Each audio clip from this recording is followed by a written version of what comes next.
Hello and welcome to Unbossed, Unbothered, and Unfiltered. I'm your host, Lauren Zayu. Join me as we navigate the political communications, ups and downs, and ins and outs of our day. We're talking to leading experts on the issues that help our country move forward for the better. My guests and I promise to give you the history, the real, and the ideal. Let's dive in.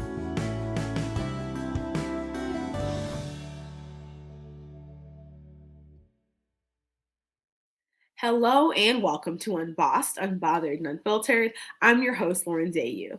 Today's episode features our second candidate, Alaina Reaves, who was kind enough to step away from the campaign trail and tell me about running for office and what inspires her. Alaina is a veteran community organizer who understands the need for responsive representation and has demonstrated an ability to connect effectively with constituents. She is passionate about building connections and engaging with her community, and that is why she ran to be the next commissioner for District 1 in Clayton County, Georgia. A longtime resident of Clayton County, Reaves has been interested in community and public service ever since her days as a Girl Scout. Alaina launched her career in policy in Washington, D.C., where she interned with the late Congressman John Lewis and at the White House under President and First Lady Obama. She spent several years as a community organizer in Clayton County, where she advocated for voting rights and civic engagement. She formerly served as the president of Clayton County Young Democrats, chair of the Black Caucus for the Young Democrats of Georgia, and political director for the Clayton County Democratic Party. In June of 2020, Reaves made history when she was elected as the youngest Democratic National Committee member to represent the state of Georgia. Her election was on October 19th, and this conversation happened about 3 weeks from then. I'm excited to welcome to Unbossed, Unbothered, and Unfiltered, Alaina Reaves. Hi, Alaina. Hey. How are you today? I'm feeling great. We are finally cooling down. The weather is finally cooling down here in Atlanta. Don't get me wrong, it's very abrupt. It's 50 degrees in the morning and it's 90 degrees right now. So yeah, it is that time of year. They call it the false fall, right? Where we're kind of pretending that it's fall, which really just means it's football season. So Alaina, do you want to tell the people a bit about your background? Oh, absolutely. Hi, everyone. My name is Alaina Reaves, and I am running for county commissioner here in Clayton County, Georgia. And just to orient everyone, Clayton County is just south of the city of Atlanta. And if you've ever flown in or out of the Hartsfield-Jackson International Airport, you have been in Clayton County. Oh, that's a great marker. Everyone has been through the Atlanta airport. So what brings you to running for office? Why now? And is it something you always considered? It's funny that I never really I thought about running for office. I mean, if you spend enough time working in the political sphere, it is asked of you. And of course, you question if that is something that you will do yourself. My family and friends, when I announced that I was running for office, they said, finally. They said, oh, we've been waiting. We've known for years you were going to run for office. And I said, well, oh, okay. So I don't even get to share my news and exclaim and I'm running for office. They're just like, yeah, we knew that was coming. Okay, what do you need? I have always loved to serve my community. I was a Girl Scout. Oh goodness, I was a Girl Scout through high school. So I was committed to the Girl Scout philosophy and being a leader in the community. And even when I started in college, I partnered with the Red Cross and I hosted 3 blood drives throughout my career. So giving back and doing community service has been something I've been doing practically my entire life. And as an adult, we call that organizing. And thanks Barack Obama. Thanks President Barack Obama for giving everyone a national understanding of what a community organizer looks like. That's a lot of what he did, definitely, by having that background, and that also makes you somewhat in that tradition of organizer turned politician. So tell us some more about some of the organizing you've done. Absolutely. So I'm originally from Clayton County, and some of the organizing that I did early on, as I mentioned, was through service with my Girl Scout troop, and in high school, working with the Boys and Girls Club. I I as a part of earning my Girl Scout Gold Award, I actually got students from my high school together, and we hosted what was a Cinco de Mayo field day Okay. with the Hateful Boys and Girls Club. And I mean, when you talk about like leadership skills and learning to delegate, putting an event together, and also being able to wrangle children, while also working with the volunteers coordinating the event, that was, pretty hands-on. And there are lessons that I draw from now, from being able to host those events, and learning how to delegate and learning how to effectively communicate with others. I moved back to Georgia in 2016. I worked on my first officially worked on my first political campaign, with the Hillary for America campaign. I started in the primary. I mean, early Mm. primary. Nevada is one of the first primaries to caucus state. And I worked in Nevada, Florida, Pennsylvania, and then back down the coast. I mean, really, I went from the East Coast to the West Coast, and then back up north, and then back down to Georgia. So I have done organizing work across the country, and I did not plan on doing any of that. Mm. It's definitely been quite a journey. It is. It is. And again, organizing also looks different in different parts of the country It, too. Um, yes. so I say, what were some of your experiences in those different places?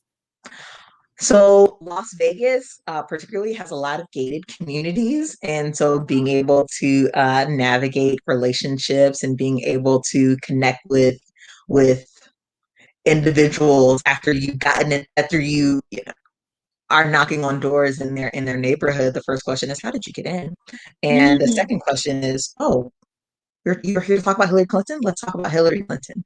And the note of surprise from individuals who are, I mean, particularly among Black women, who are excited to see young Black women in in politics, knocking on their door, advocating for, champions in their field.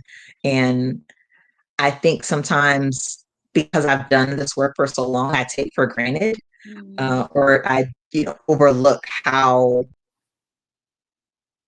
some people never see individuals that look like them doing work on the ground. Mm. And so to meet someone and them, just kind of exalt and say, you are a Black woman community organizer in Las Vegas. You are a Black woman who's, doing community organizing work in Florida. And one part is they are fearful, and then the other part is they're just excited and they want to support in whatever way they can. And so I appreciate those reminders from the Black women who remind us to just keep keep going and keep the movement going. Absolutely. That is beautiful. And I want to kind of, as we transition into hold up, right, which is where we kind of talk about something that's a little different. So you're currently running for county commissioner, which is not a role we hear about a lot. Yeah. So tell us kind of what the jurisdiction is for that role, and just yeah, just more about it. Absolutely. So the simplest way that I learned how to put it is because my digital team got me on TikTok. So we created a TikTok video, and we had 3 seconds to explain what a county commissioner does. Okay. Because when you're doing a TikTok video, you only get 15 or so seconds. So it boiled down to county commissioners run the county. Okay. And in Clayton County, we have 5 commissioners who make up the board of commissioners. One is a chair who is elected countywide every 4 years, and there are the other 4 commissioners are elected in staggered 4-year terms. And I Mm. am running in Clayton County District 1, which is Northeast Clayton County. So for individuals who are familiar with the Atlanta area, Northeast Clayton County borders Henry County to the east, and it borders DeKalb. And for folks who have traveled through or heard of Ellenwood, Oh, okay. Ellenwood is in District 1, of course, just the Clayton County section of Ellenwood. But I live in Morrow, which is in the southern area of District 1, and that's where South Lake Mall is. Ah, okay. So hopefully that people, I know one of those areas. I know where Henry County is. I know where Ellenwood is. I know where South Lake Mall is, just to get a better understanding. And I mean, the work of the county commissioner is to set the to review the budget, set the priorities for the county, recruit businesses, and and to essentially keep the county healthy. Mm. Now you say keep the county healthy, right? Can you say more about that? There's a lot of discussion around economic development, and of course we want to bring in more jobs and well-paying jobs, and we want to bring in new businesses and vitality. But I also want to talk about the quality of life for the residents who live here. And Mm. sometimes it's as simple as talking about beautification and how do we add more flowers to the area, and how do we landscape so that when people walk out of their homes, maybe instead of driving to the grocery store, they'll walk. Mm. So just making sure that people feel like they're in a welcoming community that brings everyone together. And I talk a lot about inclusivity, Mm. particularly around accessibility, transportation, and convenience, and making sure that every resident has access to a grocery store, Okay. a pharmacy, a playground, parks and recreational activities, and making sure that even for individuals who don't drive or who don't own cars, that they have the option to travel within the county. Maybe they will ride MARTA, or maybe they'll hop on a bicycle. Sometimes I speak with voters, particularly my neighbors, and I'm knock on the door and I say, "Hey, I'm the one you see riding through the neighborhood on a bike," and they're like, "Oh, that's you." Okay. That makes sense. So tell us about your counterparts right now. You said you're going to sit on a board of 5 total. What are your fellow, I guess, I have an idea, but tell me about some of the differences between you and who your counterparts would be. I live in a county where I grew up, and my elected representatives looked like me. Mm-hmm. For my, I had a Black woman as my state representative, a Black woman as my state senator, and that's not the norm Mm. across the country, or even around Georgia. And that is because Clayton County is a majority minority county. According to the 2019 census update, we are 72% African American, Okay. and that is reflected in our elected leaders. We're also slightly majority women at 52%. I have to throw a little bit of statistics out because I, I really do read the census reports. I find them fascinating. Hey, the census is very important. You know that we both know Yes, that. yes. And I'm like, let's not just talk about the census every 10 years. Let's talk about the data that we get from the census, and the fact that that is data that carries throughout that entire decade. Absolutely. Absolutely. I know you're currently in a runoff. And so I want to talk about how the first wave of the race went and what voters can expect in the second half. Sure. So this special election began, or was called, unfortunately, due to the passing of our commissioner, Sonia Singleton Gregory. She passed from ovarian cancer this May, and she was my commissioner, and we're saddened by her passing. She was a champion for early detection for ovarian cancer, as well as a Delta for any of the Greeks tuning in. And in June, the Clayton County Board of Elections called a special to fill the last year of her term.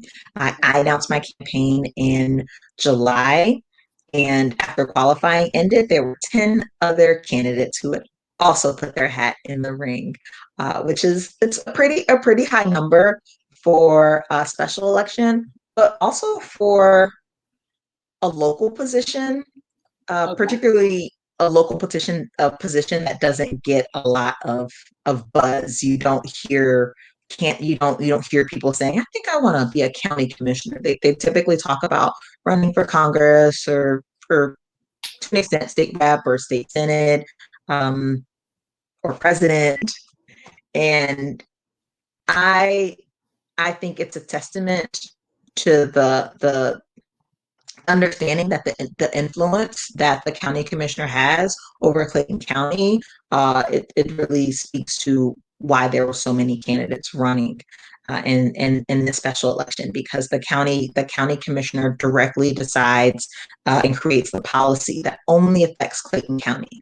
So when we just in talking with voters and hearing their concerns about the things that affect their day-to-day life, I am explaining to them those, some of those, grievances that you have, can be, uh, the county commissioner can assist uh, in those issues. You launched your race in July. Mm-hmm. And so when was election day? Election day was September 21st, and somehow it wasn't until September 20th when Earth, Wind, and Fire tweeted, "What are y'all doing tomorrow?" asking for a friend, that I realized we missed a great opportunity to, for 3 months, play Earth, Wind, and Fire's Do You Remember? Yeah. The 21st night of September. Mm-hmm. Yeah. I can see that, chalk it up to the generation gap, to the in the special election, you're running so close anyway. So, you didn't even think about the fun you could have had. So, Did not think about that. So tell us about election night. So I know that a lot of people watch elections on CNN and you're like watching the breaking bulletin, because we all know in local politics, that is not how you get your election results. So tell us about election night and realizing that you had advanced to the next level. I first want to talk about planning for election night, because although I've worked on political campaigns in different areas, field and political department, I've never been a candidate. And this was a new experience for me. And so being able to see kind of the behind the scenes and pulling tape. I learned about pulling tape on election night, and I only asked that I was able to pull the tape for my own precinct, which means just going to the precinct, my local precinct polling location, and looking at the posted results on the window that that tallied how many votes each candidate received at that location. And then we did that about 17 more times while waiting for the Clayton Board of Elections, who very, very quickly were able to turn out the election results online. I will admit I got a lot of requests in my inbox asking, where do I find the election results? And so I just want to apologize for anyone who texted me on election night. If I have not responded to you, I will try to do that soon. But having watched election nights before, yes, on CNN, and you're watching the totals come in, it's a different feeling when there's a strategist pulling you over saying, okay, look at these numbers and look at this precinct, and we performed here during early vote and we performed there on election day. And in my mind, I'm just thinking, just tell me if I won or not. So it was definitely a feeling of just like anxious excitement, and being able to be surrounded by my family and friends, and to hear the news that I received the second most votes on election night, was really exciting. Okay, so now you're headed to the runoff, and the runoff date is October 19th. October 19th. There's no song for that, though. That's true. There's no October 19th song, so we might have to make one up and just make it go viral before the election. Absolutely. And I have full faith that you can do that. That Yes. makes plenty of sense. So I'm on TikTok. That's all I need to do, right? right, because that's how everyone goes viral these days. It used to be Twitter, but now everybody's on TikTok, and that's the way that you go viral. But okay, so what do you now have to do in like the second? I mean, not quite half, but like you got maybe like 3 weeks. So what now after one election day headed into another one? Yes. No rest for the candidates or for the campaign team, because we immediately went into thanking the voters who came out and voted for me, and reaching out to the voters around District 1, and making sure that they're aware that there's a runoff election, making sure that they have the information that they need to vote on or before October 19th. So everything that we've been doing for the past few months, being consolidated into 3 weeks. Yeah. I think it's so, as someone who's been a staffer on election night, right? Like runoffs are like the best worst case scenario because you're so exhausted. And so you get there and it's one thing to lose, that's always terrible. It's one thing to win, that's always fun. But a runoff, like to hop right back to it is always interesting. And I know that you are in Georgia and happen to be endorsed by Leader Abrams. And so can you tell me about that experience and how that came about? You'd think I would be used to talking about this by now, but it still is just, I have to find words to explain how it feels to have the support of Leader Abrams, someone that I have been admiring and been a fangirl of since she graced the cover of Governing Magazine in 2013. So I am like a longtime fan. And the way that she connects with voters, the way that she is able to synthesize complicated policies and put them in digestible nuggets so that people can understand them, is something that I aspire to do. And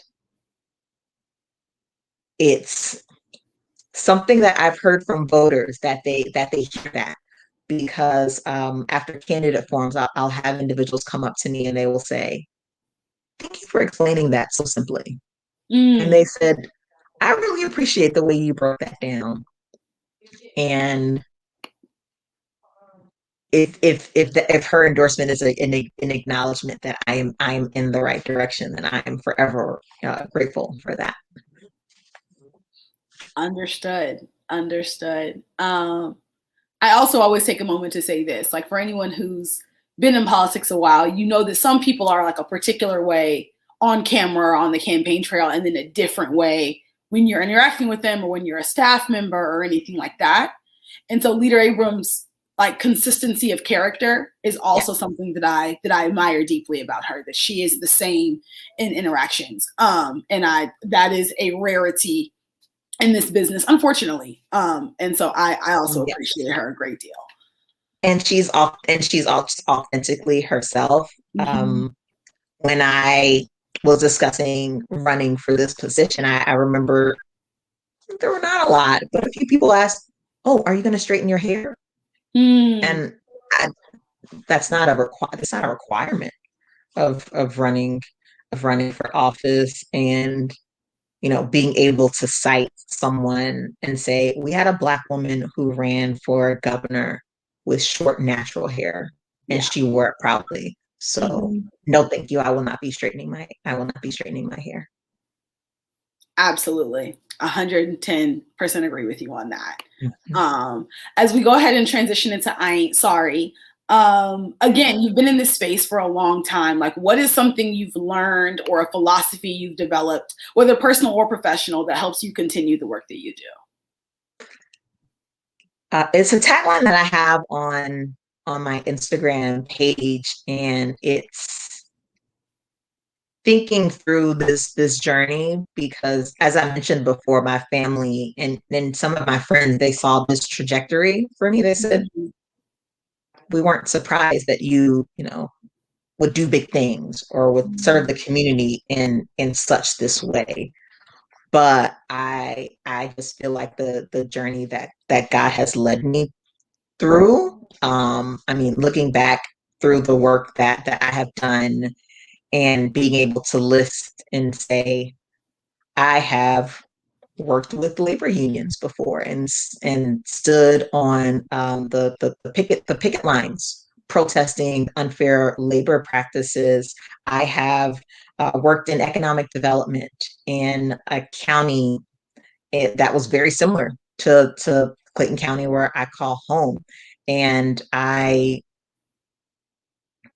studied policy for years and had the opportunity to study policy in the Obama and President Obama's administration in Washington D.C. and all of these things um, have guided me to where I am now.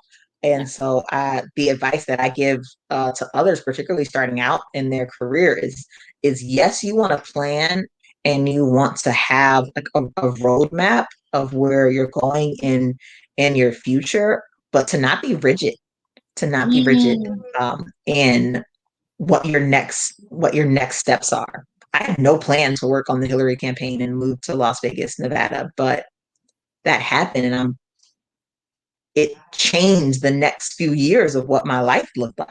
Mm. And being able to be open to going on this journey and having the faith to step out, um, and to take that next step on faith is something that I fully just fully live by. Amen.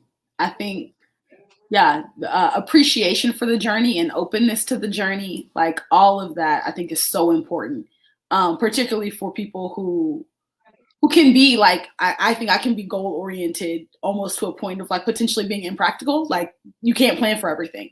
And so that openness is something I feel like I didn't really learn to appreciate until I was an adult. But Mhm. it's so important because what else, like, first of all, in the attempt, like one, true T, you can't fight the journey.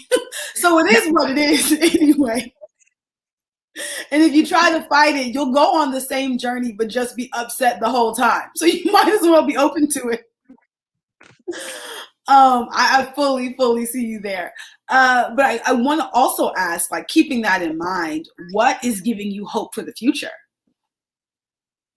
ooh, what is giving me hope for the future? I am an internal optimist, Mm, almost to a fault. People like, why are you so happy? The world is falling apart. I'm like, but it hasn't fallen apart yet. So there's still time to, not have it fall apart.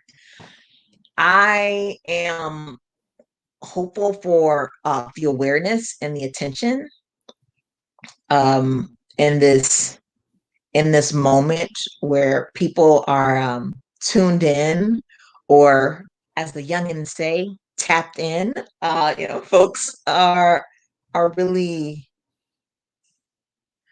hmm, there's so many directions where I can take that, as far as there's a racial awakening that's happening among our white friends and counterparts across the country who have what is unfortunately a front row seat to the injustices that we as Black people, Black, brown, and indigenous people have been suffering for years. And being able to have open conversations and open dialogues, so that we can start changing some of those policies. There's no way that we can change systemic racism without first having a conversation that it exists. right. If we, 5 years ago, we were still trying to explain to people that Black lives matter. Mm. And now we're having a conversation about how Black lives have not mattered in policy that has been codified into law and has shaped the way Black people have been treated for decades. And now we can have a conversation around changing that policy. That is one example of just there's hope. Yes, there is a struggle. I mean, we can't overlook how hard those conversations are going to be or the work that needs to be done. But I am hopeful and optimistic that we can continue having those conversations, whether it's around race, whether it's around income inequality, whether it's around women's reproductive rights and, women having bodily autonomy or voting rights. And the attack that's happening on voting rights, we first need to identify the problem, have the conversation. And I think we talked about this before. Georgia organizers, we're tired. We are tired. So we need some new recruits. And there are people who are paying attention and they want to get involved. And I say to them, welcome to the movement space. Come on. We need your help organizing, because the fight continues, and we're gonna need, each and as many people as we can get to keep this fight going.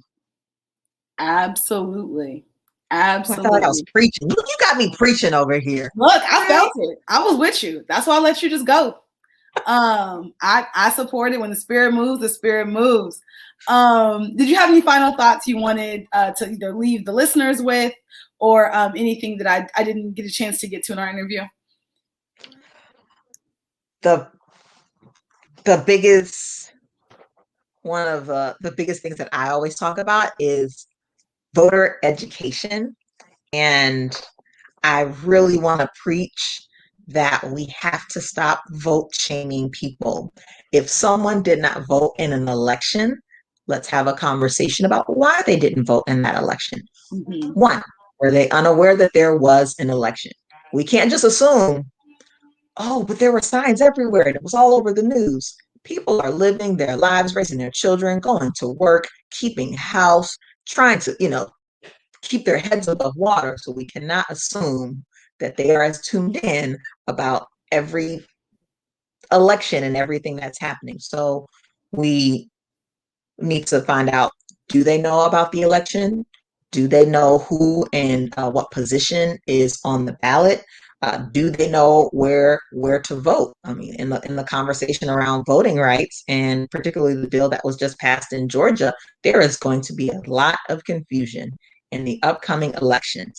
My election on October 19th is the only election taking place in Georgia. We were Mm-hmm. the first election to use the new absentee ballots that require some photocopy of someone's ID or their identification number. So we had to do voter education around this new absentee ballot. There's now a shorter window to return that ballot, and there's a shorter window for runoff elections following an election. So decisions have consequences, and the most that the best that we can do as organizers and as neighbors, as voters, is to be able to have dialogues and conversations around the elections without shaming people for not being involved, because there are so many factors that come into play before an election. And those are the conversations that I want to have in the next 3 weeks, so that we can get more people out to vote. And I'll be the next county commissioner for Clayton County, Georgia, my hometown. Hey, I speak it right along with you. Like, you will be county commissioner. Alaina, I have enjoyed you as always, but especially today. And in the event our listeners want to follow up with you, what are some of the best ways they do that? Yes. So we are on all social media platforms at Alaina for Clayton. And my website is www.alainaforclayton.com. The spelling is just above Alaina and then FOR Clayton.com. We have a very helpful map on our website for individuals who live in Clayton County. So type in your address to identify whether you live in Commission District 1 or in a different district, and that will determine if you can vote in this election, because only residents of Clayton County District 1 can vote in this election. So check out alainaforclayton.com and follow us on all social media platforms, Alaina for Clayton. Okay, folks, you heard it. That was this episode of Unbossed, Unbothered, and Unfiltered. If you're looking for the show, you can find us on Facebook and Instagram at Unbossed, Unbothered, and Unfiltered. And if you're looking for me, you can find me at Lauren Dayu on Twitter and Instagram. Thank you for your time.